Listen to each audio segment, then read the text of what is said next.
Hi there, it's Beth from scrappingwonders.com, and I am super excited for National Scrapbooking Day, and I'm really excited to be hosting this challenge at the Scrap Gals community. And my challenge to you is to create a mixed media layout.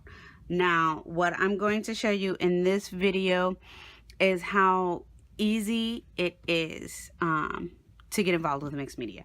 First off, mixed media, in order to be considered mixed media, all you really have to have is two different mediums. And I have that with this layout. So almost all of us scrappers have some form of ink pad. I'm going to use the Distress inks, but this technique would work with regular dye inks if you have them as well. It would work with pretty much any ink pad that you have, but I'm going to use the Distress inks, and I picked out Twisted Citron and Blueprint Sketch to go with this photo. I am going to do some stamping, and I'm going to stamp, I don't know which camera, I might end up stamping all of them and fussy cutting them out and then choosing maybe all of them, who knows. So I will be doing some stamping. Here's my inks, my photo. This is, I'm not going to gesso the page because I want to show you that you can do this without gesso, because not everybody has gesso, and I want this to be a challenge that you can do.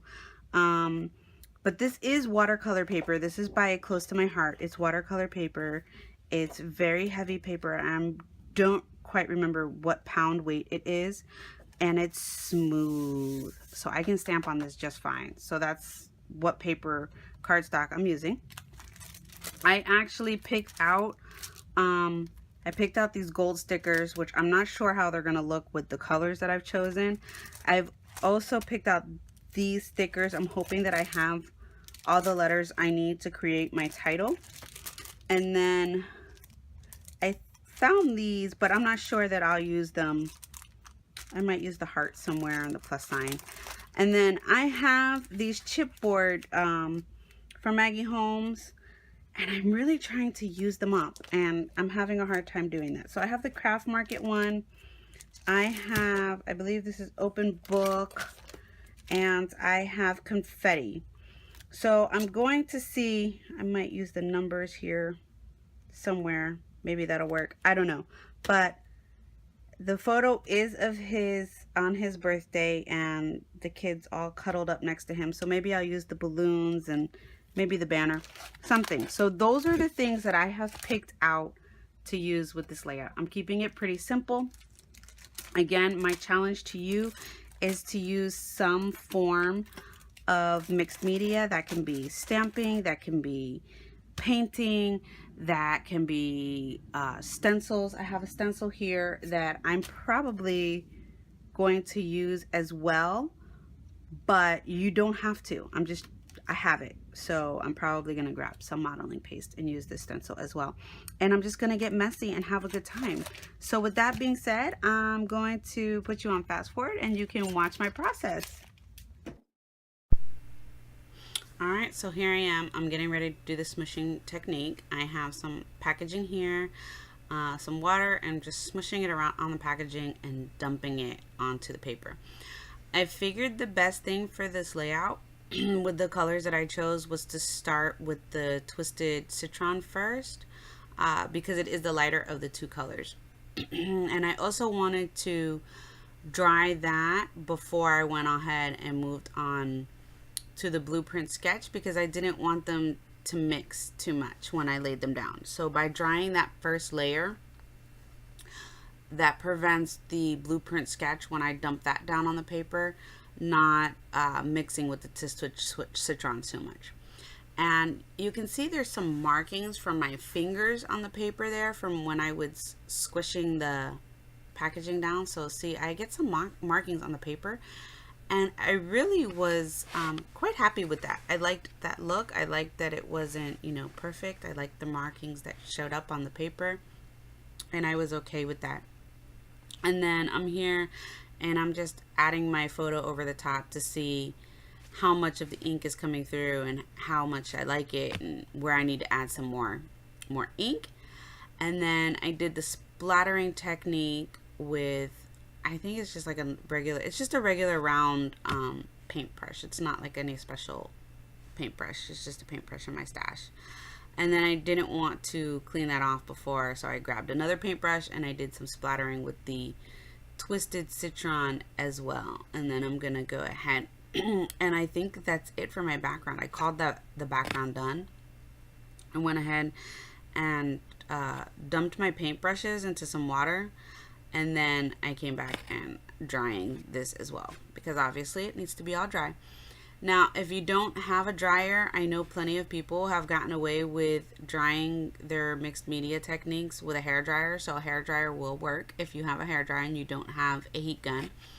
As well as if you don't have a hair dryer or a heat gun, just let it dry naturally. It's distress inks, so it's not going to take a huge amount of time to dry. Any technique like this is not going to take a huge amount of time to dry, because you're not adding a ton of water. It might take, 30 minutes to an hour tops at the most to completely dry before you can start working on your layout. So then here I am, and I left my mistake in here. That paper there, yeah, that's not a full 12 by 12 paper, and I don't know what I was thinking or what I was doing, but I did not realize it. So I cut it off and I'm like, oh, it's perfect.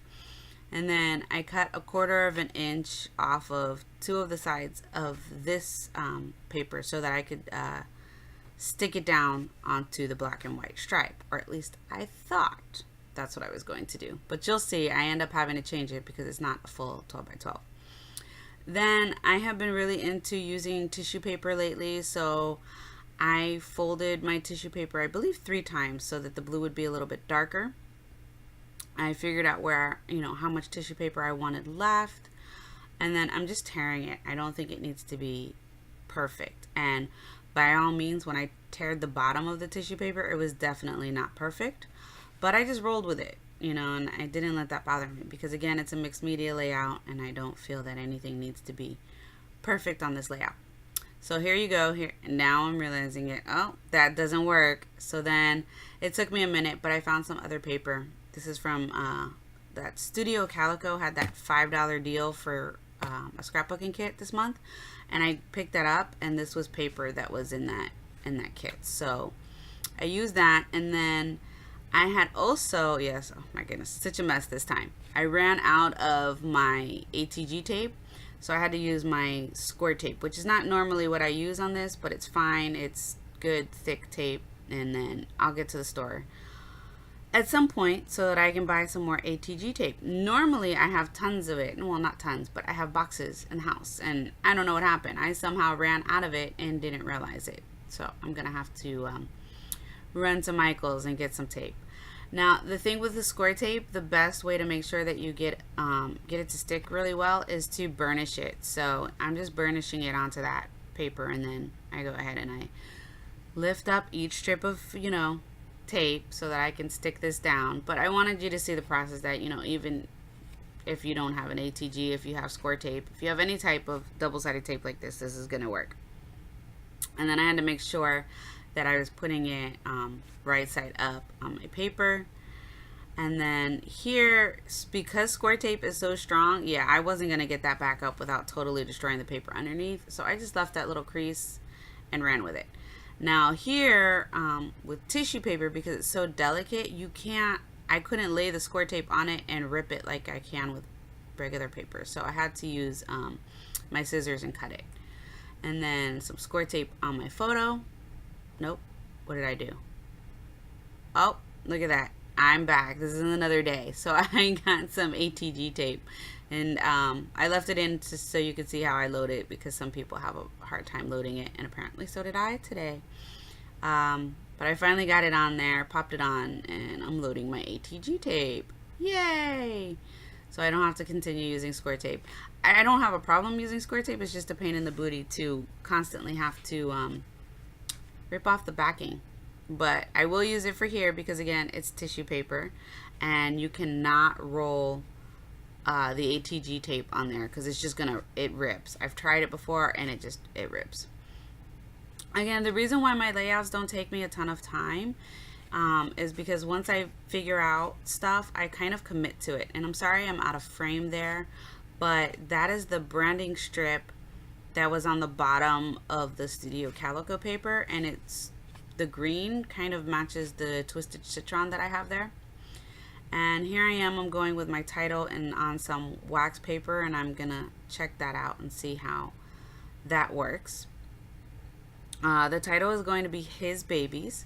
So I'm putting it on the wax paper so before I put it anywhere else to make sure that it shows up over the Twisted Citron. And it did. I was happy with it. So I like bringing in the gold as my third color here for the layout. Actually, I guess you could say this is the fourth color because I brought that green in, and once I move the layout, you'll see there's some green at the bottom of the layout with that green branding strip that I had ripped off. So here I am, and yes, I like it. I played with it for a little bit on the top, the bottom, and I decided to go with the bottom. So I grabbed my T-ruler because I do want this to be lined up fairly straight, and then I slide that out and check it again because I'm crazy, and I start with the S so that I end it where I wanted it to end.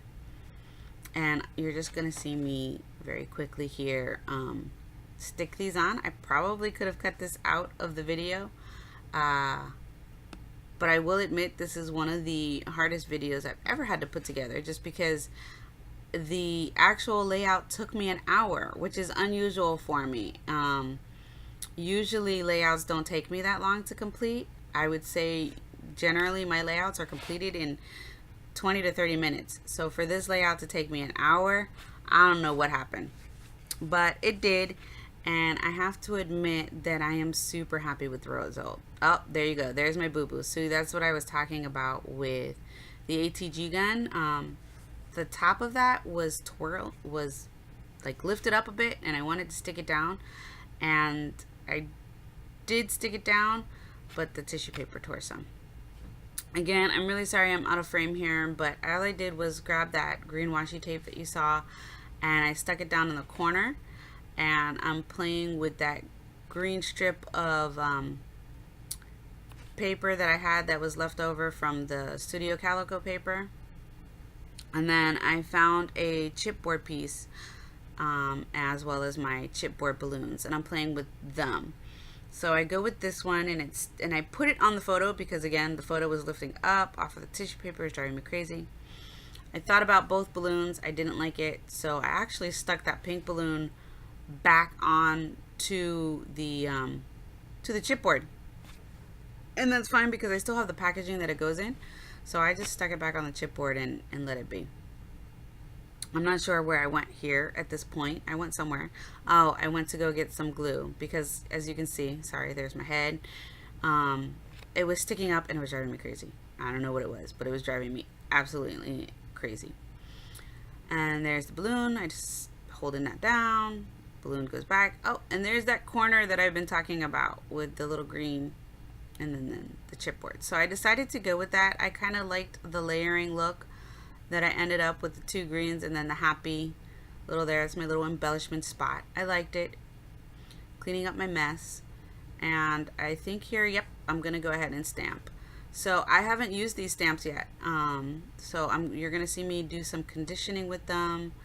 I grab my blocks, and I'm going to stamp these with VersaFine because VersaFine ink gives you a really, really, really, really good impression. I love the impression that I get with VersaFine ink, and I'm not doing any mixed media to them afterwards anyways, so I'm going to go ahead, grab the VersaFine, and as you can see there, I was rubbing it on the back of my hand to condition my stamp so that I could get a good stamped image. Now, I did do second generation stamping because I wasn't sure if I wanted the really black dark or if I wanted the light look after with the second one. I ended up picking the darker stamped image, so which is fine with me because now I have the second generation stamped cameras for another project, another layout. Excuse me. And then, yes, I'm one of those people that cleans their stamps, so I was, cleaning it off really quick. I have some stamp cleaner in that stamp pad from Close to My Heart. And then this is the last camera that I'm going to go ahead and stamp out. And the reason why I stamped that one twice is because at the very bottom, and it's hard to see in the video, at the very bottom, I didn't get the corner of that camera. And me and my OCD, that wasn't going to work for me. So then I went ahead and I fussy cut out the stamps. And I went ahead, I believe I only show you this one that I fussy cut because, you know, who needs to watch me fussy cut? But with fussy cutting, as you can see there, you move the paper, you don't move the scissors. So that's just a tip for you there. Move the paper, not the scissors. And I cut those out, and then I had to figure out where I wanted to put them. So I played around with them for a bit, and then I ended up only picking one camera, and I liked that one. That one, yes. I chose that one. I stuck that down.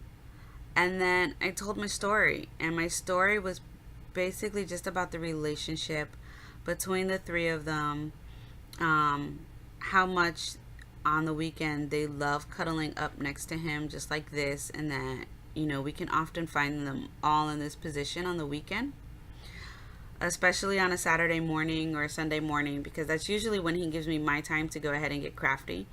So the kids will cuddle up around him. This was actually on his birthday, and I had given him, the kids had given him a Transformers that came with a comic book. He loves comic books. So, and Raina, my daughter, she doesn't like to read the comic books. So she went ahead and he read the comic book to her, and the baby's just hanging out next to him, watching his easy songs. And I just journaled about that. But I didn't expect when I started this layout that my story was going to be this long. So I journaled, I told my story, and then I grabbed, looking at my roller stamps there, and I grabbed my roller stamp so that I could stamp the date, and I do that above the photo, and I'm gonna call this layout done. Thank you so much for watching this video. I really appreciate having the opportunity to give you guys this challenge over at the Scrap Gals. Thank you so much. Bye.